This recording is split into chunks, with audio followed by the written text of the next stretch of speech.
Ipapakita ko nga sa inyo kung ano ba kaganda ang Honor 400 Pro when it comes to zooming. Sa mga mahilig dyan mag-picture at pwede nating ma-zoom ang mga malalayong lugar, kagaya na lang nitong airplane na ito, napakalayo ito pero kitang-kita sa ating phone. So this video is for you. And I'm using Honor 400 Pro.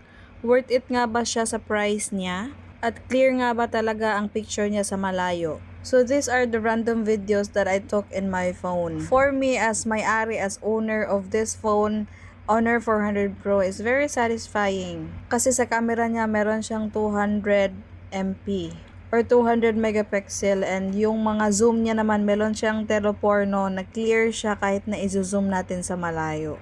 At mahaba din yung life battery niya. So hindi ka maya-maya charge ng charge. Kayo na po bahala mag-judge kung ano yung sa tingin nyo, if maganda ba yung mga photos na kuha. So ganito yung ating mga sample. If you are planning to buy this one, this is really good talaga. Na kahit na malayo, nakitang-kita pa din yung mga tao at clear pa din yung paligid.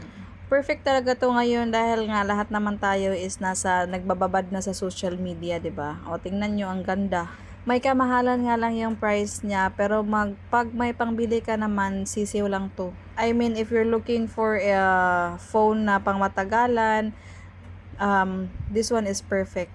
Diba? Makapag-zoom tayo dito ng mga naliligo, makikita natin sila in malapitan. Tingnan nyo naman yung airplane, napakalayo niyan, pero kitang-kita talaga.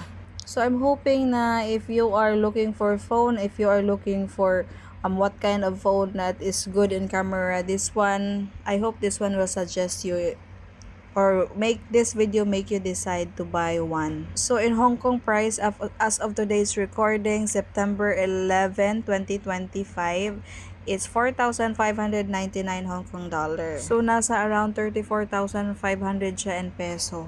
Napakasakit sa heart, diba? For me, napakasakit sa heart. Pero sabi nga nila, deserve mo naman, you work hard, kaya deserve mo ng magandang phone. At since nga na hindi naman tayo bibili ng phone palagi, so choose na the best phone. So this is it. Thank you for watching.